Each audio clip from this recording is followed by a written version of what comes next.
Hello, I'm Rob Califf, and I want to welcome you to another show of the Life and Times of Leading Cardiologists.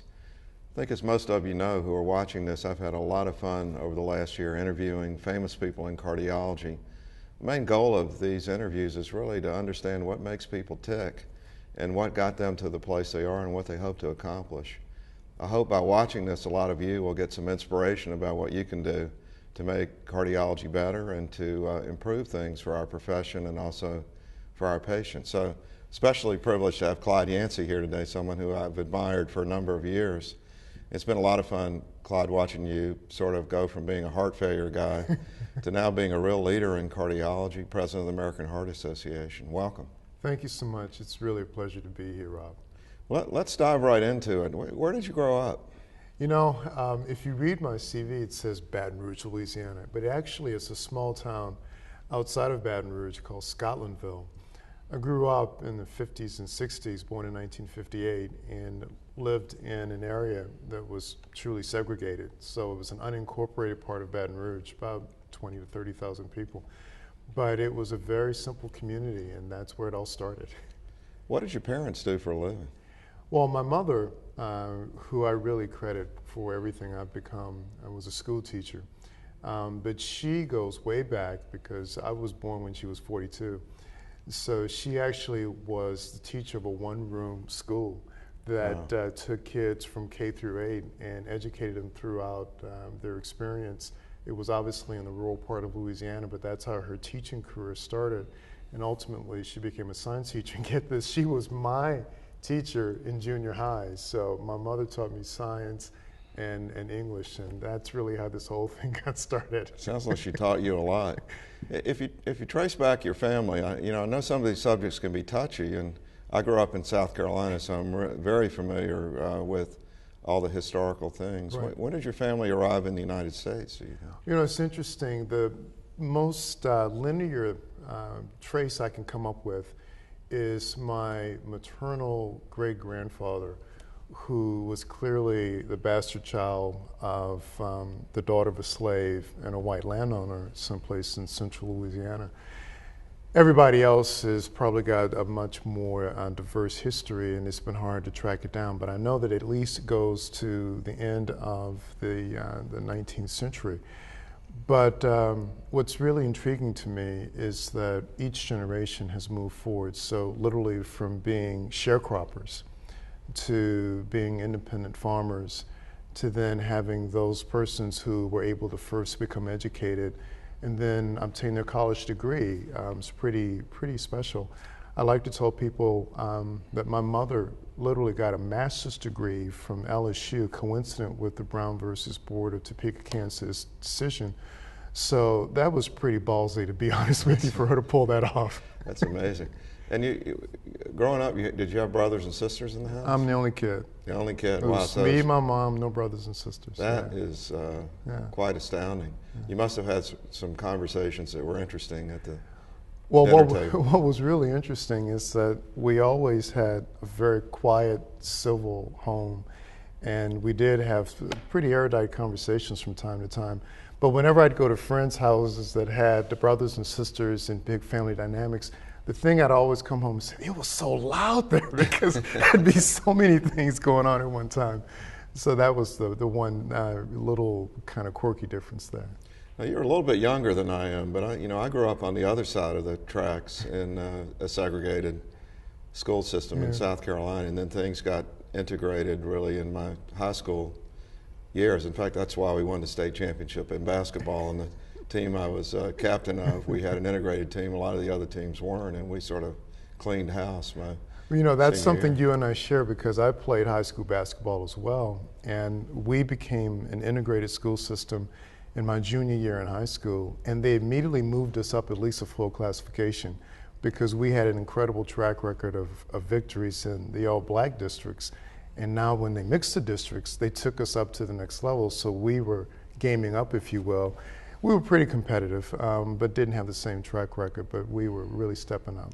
You know, in fact, it's an interesting view of the culture, but one reason we did so well my last year is before the last year, we took a tour and played the all-black teams from the All-Black League. And you talk about toughening up with a hostile audience. When we'd go into the gymnasiums, the crowds would be completely packing the stands with all these cheers of a different culture than what we were used to. But it made us really, really good. But what was it like being on the other side in the segregated school district? Did you wonder what was going on? What were you thinking? What was interesting, it really wasn't until I went to college that I actually had any experiences in the majority world, so to speak. It was always an artificial environment because so much of what I experienced as a child was truly segregated, even public transportation, truly segregated.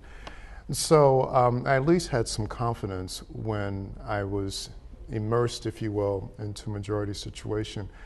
But there are lots of things that, as you and I both recall, are pretty delicate when you try to recall that were experiences that could either be life promoting or life halting. And it depends on how you respond to your experiences. Good and bad experiences can motivate you. Good and bad experiences can make you do some very different things.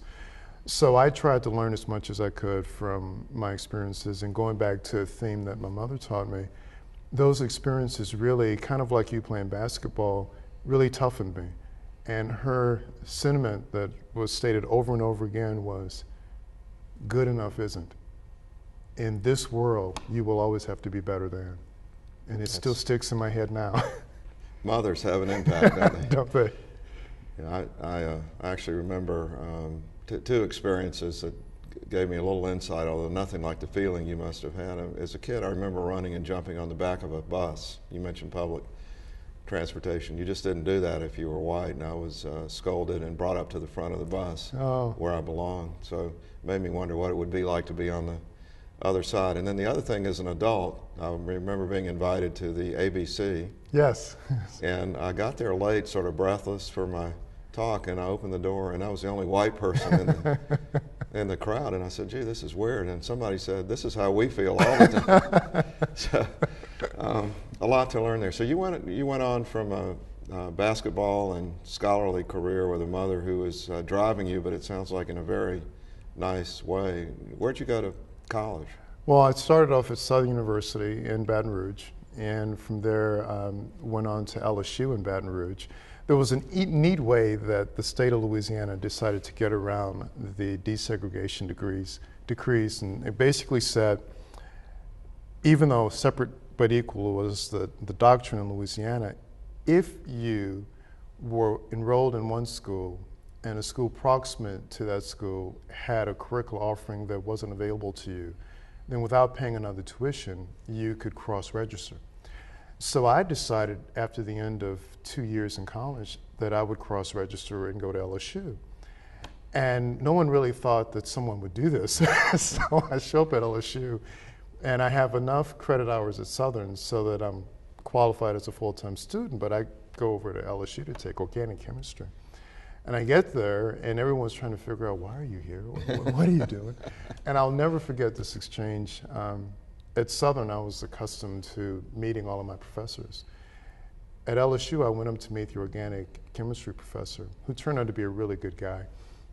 He looked at me like, why are you introducing yourself? I said, well, that's what I do. He said, okay, it was good to meet you.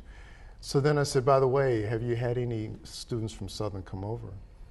And that was kind of the euphemism for black students. He said, well, 1 or 2. And I said, well, how did it go? Well, they all dropped after the first test, and you'll probably do the same thing.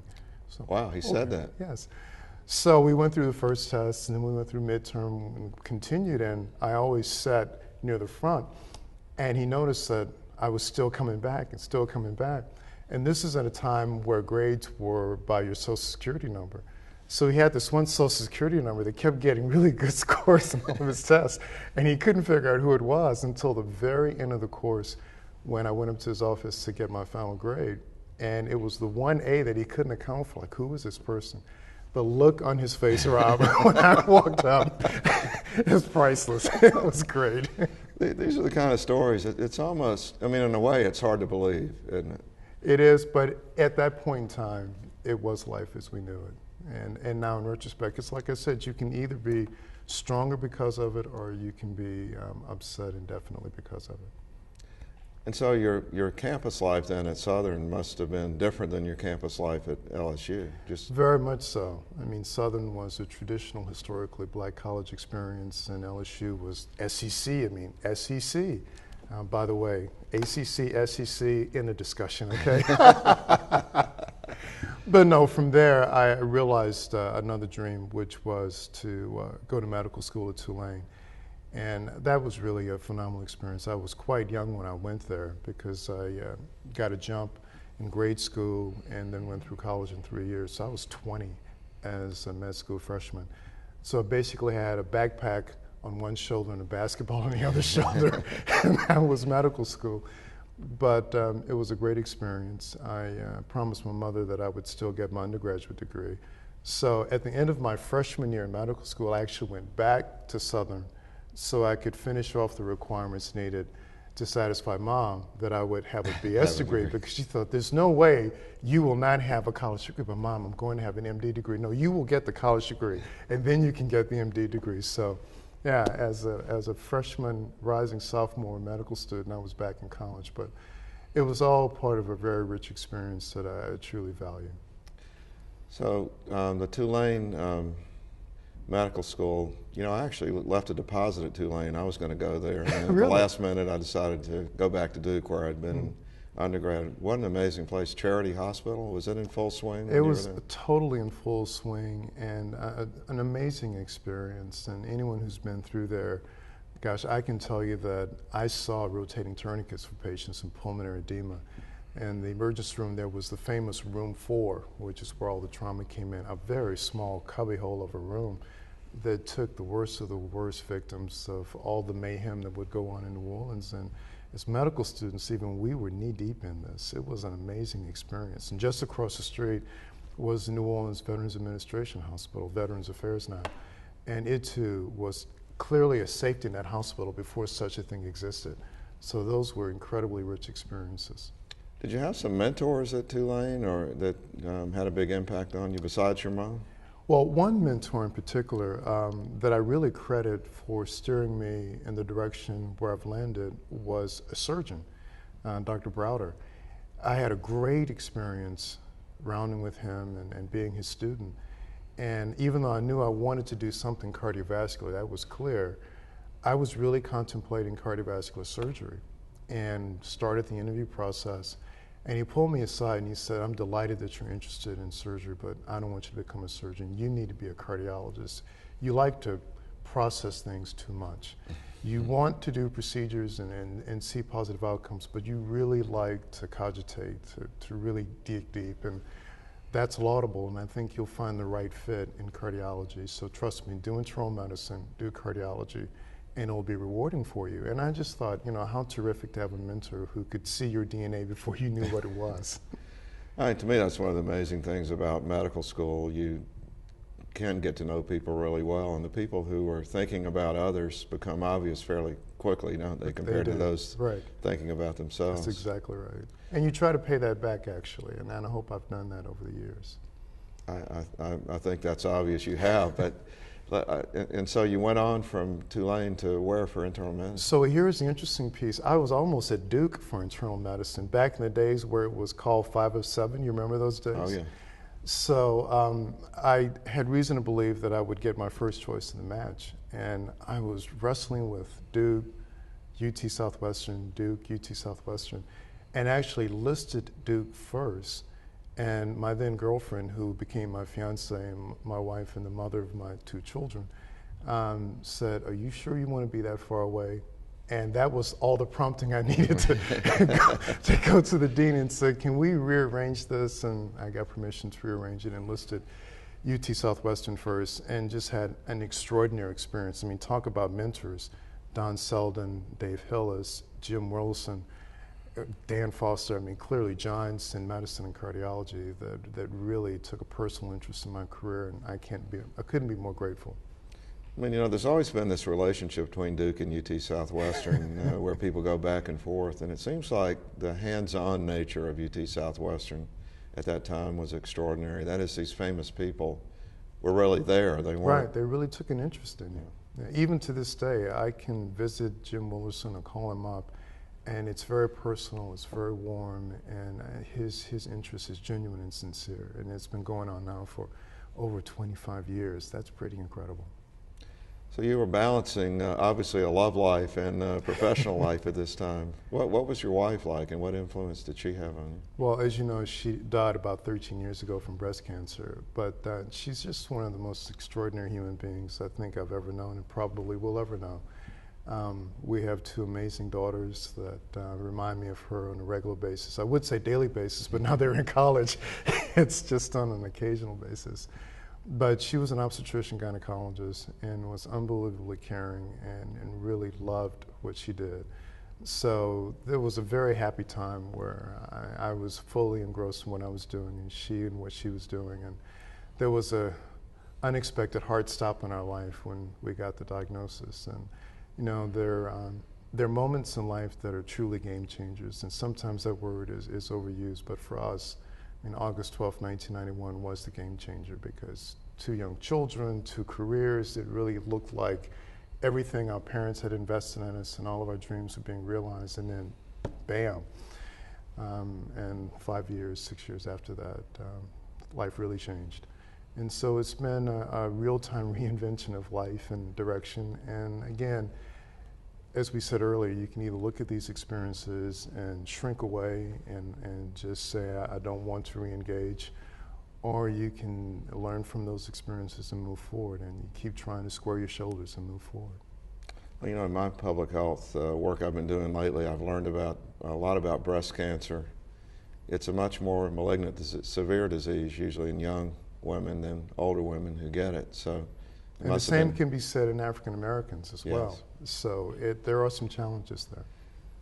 It's an aside, but I think it may be worth people sort of knowing a little bit more about this because it may give insight into other issues. But when you look at a place like Durham, where we are with a large African American population, that combination of young and African American, and even located in particular neighborhoods, it's astounding the difference in severity of disease and progression of disease. I really couldn't agree with you more. It's so interesting, Rob, because we spend our time, and you're the prototype of this, getting involved in clinical science and generating information becomes evidence, and we codify it and write it as guidelines, and we say, there it is. This is how you should treat disease. And then you look at the evidence and you look at outcomes, and you say that beyond the science, there are other factors that have a profound influence on how people survive, how well they do. And those other factors are processes of care, quality improvement strategies. But even beyond that, there's this bucket of stuff called social determinants of health, and it's really important stuff. It's a little bit off the page of pure science, but it's not unscientific. It's just a different kind of science. And once you begin to put it together in a public health perspective, you realize that there's a place for physiology, but there's also a place for the psychology and the ecology of health. And without all things being intact, you won't have the best outcomes. I want to come back to that at the end of the interview because Okay. that may be, actually for my personal interest, it may be the best place to pick your brain and people may enjoy hearing more about it. But tell me about your daughters. Oh, I man. think you're a little bit proud of your daughters if I remember our many conversations. Yeah, I have two amazing daughters, and I'm very thankful, and I'm on my knees every night saying thanks for who they've become and are becoming. But I have two daughters, they're 21 and 19 now. One's a senior at Washington University in St. Louis and is an English major and a gifted dancer. She spent this past summer in New York dancing on Broadway, not as a Broadway dancer, but as an intern, but nevertheless getting immersed in that environment. And I got to tell you, Rob, as a parent, going to New York to see her dance this past summer, just a few weeks ago, that was an over-the-top experience. It really was. And then my younger daughter is entering her sophomore year at Harvard, and right now, as we like to say, she's de-differentiated. So we're waiting to see what direction she picks, but she has extraordinary potential. And both of them, what I truly admire is that they're just good people. They have good hearts, they care about other folks, and I just think that's the best. It still surprises me sometimes how little young people realize that the most important thing to a parent is that the kid is okay. It's not that they are spectacular, it's Right. just that they're okay. That's right. Makes you feel good, doesn't it? Yeah, and that they're good people. That just works. Your kids sound spectacular in addition to that, so that's tremendous. So you finished up at UT Southwestern and went into fellowship, and why heart failure? You could have been an interventional cardiologist. Heart failure is a great story of serendipity, because I was in the fellowship program, and when you're recruiting people to come to your program as a fellow, you say, well, you can do whatever you want. You can study this, you can do whatever research initiative you want, we can make all of this happen. Once you're there, you understand you have to be connected to someone who's doing something. So when it came time to select our research area, and I was really interested in hypertension, the only thing that was really still available was spending time in the Human Performance Laboratory. Now, to put this in context, we're talking about the mid-'80s. The lab was run by a Swede, and the mentor with whom I would be working was a South African. And this is at the peak of the apartheid issues in South Africa. And I'm walking into the lab saying, hi, can I work with you?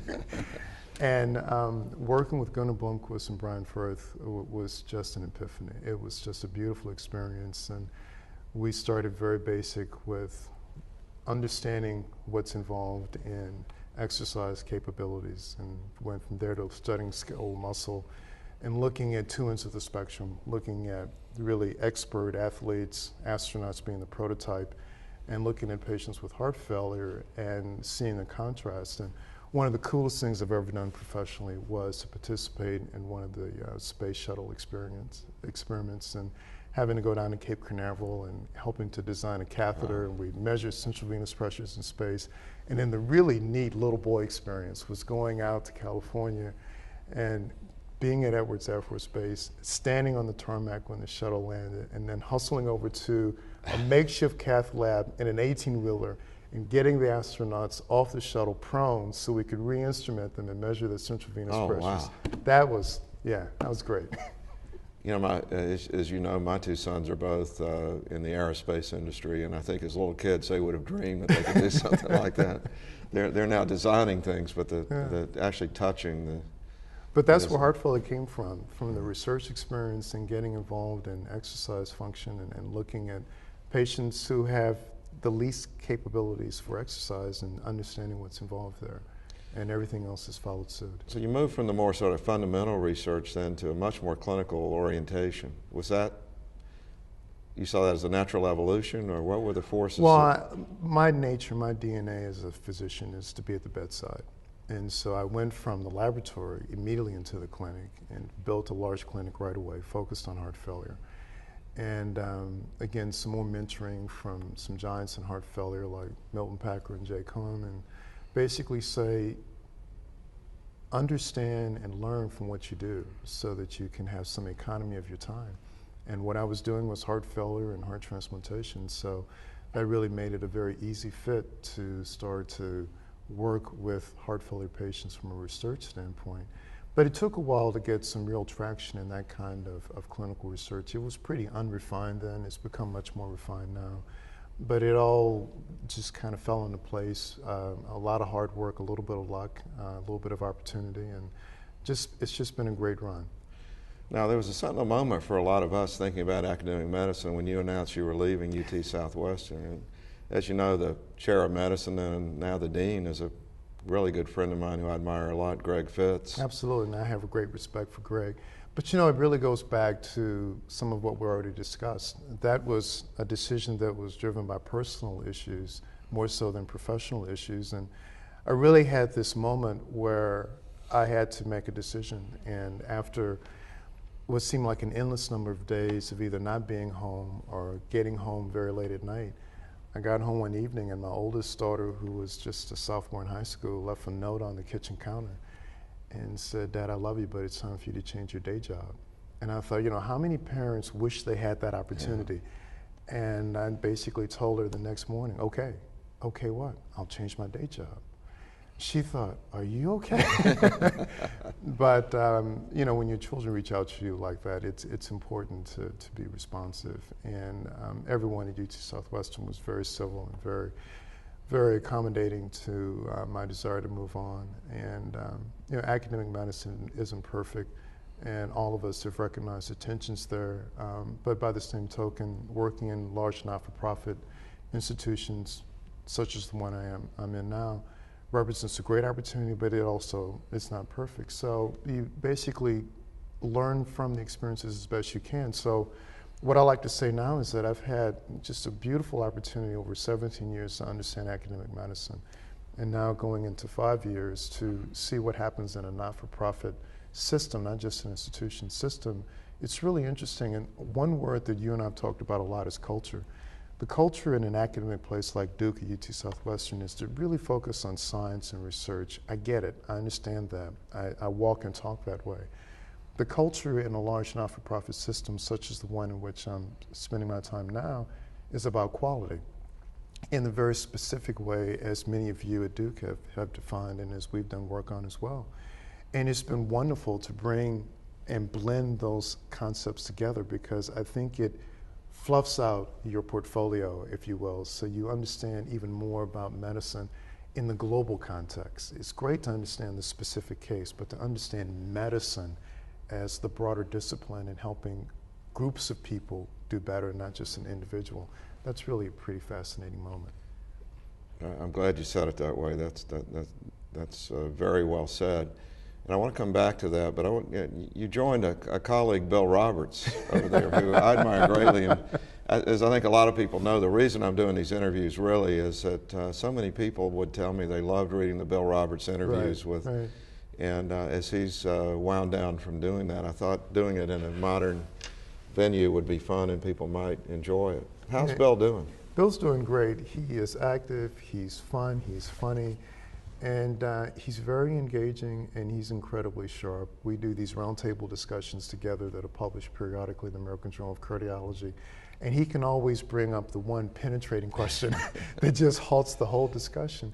And you know, he's spot on with his insight. It's really extraordinary. And he's still active in the pathology lab.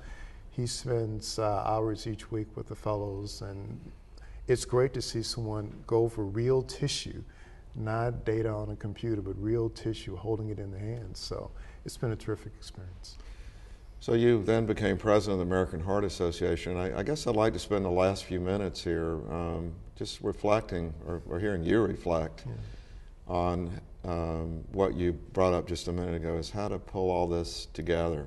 You know, sort of, you've had so many experiences in the past of different varieties that have brought you here, and now, you know, in a different kind of way for me, where I've been fortunate that Lydia's, you know, healthy and we're together. You know, your kids, you're an empty nester as a man, you know, who raised these children. Now you've got a long life ahead of you. What do you want to accomplish, and what do you think is important? I'm glad to hear you say a long life ahead of me. I'm sure you do. That's reassuring. Actually, but you know, one way of thinking about this, we're having this raging debate right now. Kevin Thomas, one of our electrophysiologists, is leading our Durham project. And the question I think we can address is it more important your ethnicity or the neighborhood you live in terms of how long you live? Because, as you know, African-American men in the South don't have a great life expectancy on average. But I think you're going to discover that it really is the neighborhood. When you get into the ecology of your health, I think that's where the big difference will reside. But I really want to focus on the question you raised, because I think one of the most famous women in track, and I think I have this right, Wilma Rudolph, had a very appropriate statement, and it was simply said, there's always someone to thank. And I couldn't agree more. And before I claim any credit for the experience with the Heart Association, there's so many people to whom I need to say thank you, because they really made the year, the experience happen. My employer, my peers professionally, the amazing staff with the American Heart Association, the incredible volunteers, both professional and lay, so many people that buy into what the Heart Association represents, and I was humbled to have an opportunity to be a part of that. But it was just an extraordinary journey, still is an extraordinary journey, because there's so many things you get to biopsy firsthand, not as a third party sitting back and reading the review, but being a part of the process. And it's just been incredible, again, getting back to that broader perspective of medicine. This truly was sitting at the table looking at all the different domains of medicine and getting a sense of how this matrix that we call medicine really comes together to make a difference for people. And I think I am permanently imprinted now with the importance of population health. I always knew about it and could speak to it, but now that I've been immersed in a discipline that really focuses on population health, I get it. It's a very important concept. And you know what? It really speaks to what I think was fundamentally missing in the last year or two debates on healthcare reform, because so much was focused on healthcare reform that we lost sight of the real objective. The real objective should have been and should become health reform, because managing the throughput of a system that's already overburdened is an impossibility. The best thing to do is to impact the throughput to begin with. If you can diminish the throughput, then you can manage it with whatever resources are available. But to keep the throughput as it is, there's no management scheme, no amount of dollars that's going to really make that work. So it's been really amazing, and I'm not using that word offhandedly. It really has been amazing to see what's involved and what the potential is if we really address population health. What do you say to people who reflect the past view, which has been very strong? There are even many books written about this, that population health is just not the doctor's business. The doctor takes care of one person at a time. Public health people take care of the population health. The two worlds don't really mix all that well. In fact, they're sometimes fairly opposed to each other. But I think that observation is contextual. If you work with or visit, as you've done and as I've done, some physicians and other healthcare delivery systems just north of the border in Canada, one of the things that's very unique whenever I visit with my Canadian peers and friends is their view on population health. They get it. They see the necessity, the importance, the benefit of being engaged with population health. Why? Because when everyone has access, the only way to control your workload, the only way to really have a meaningfully important day is to really focus your attention on those that are truly ill. And if there are ways that you can triage a large part of the population to something that will minimize their necessity to tap into your services, then that's for the good of everyone. Right now, we have a traditional model of healthcare that is a fee-for-service model, and we see patients come in, and even though the model is changing, we still have a mindset that's of that context. So it really seems like for the service that you provide to improve or restore health, the return is not the same as the service you provide for someone who's acutely ill. So there's a disincentive. But when the incentive is a broader incentive, lifestyle and managing your workload, you begin to pay attention differently to the issues of population health. So if we truly get into a system where all comers can present for care, then the only reasonable strategy that will allow us to have a manageable existence is to look at who's presenting for care and make certain we're dealing with those that are ill, and we find alternative strategies to keep as many people healthy for as long as possible. Now, what do you say to those who say that's not even a medical issue, it's really an educational and economic issue that someone else ought to take care of, like politicians or school superintendents? Well, you know, I think I would say we have to all wake up if that's what we're thinking about, because in the world going forward, we can no longer compartmentalize. We really can't think of what someone has said to me before, multidisciplinary issues. We have to think about transdisciplinary, where there's an interdigitation, a full locking together of different things like economics, like public policy, and like medicine, because we won't be able to keep them, as we said before, segregated. We really have to integrate those processes. And if we want to be on the leading edge still, as we've been for decades, we really have to think very differently about health than we have before. So fast forward, let's say 15 years, you're thinking about, beginning to think about maybe retirement. What do you hope to have accomplished? I hope to have beat you by at least 5 strokes in a round of golf. That's number one. And I don't even know your handicap, so that might be really setting myself up for a fall there. But in all candor, it's less important what I accomplish. I think in 15 years, I would love to see that my daughter's in a very good place. I would love to see that health equity is a phenomenon, and we can talk about disparate care as a past tense issue. That would be extraordinary, and no one person needs to own that and have the credit for it. Just to think we could have a system evolve like that, I think it's possible. It will take some work, but I think that's very important.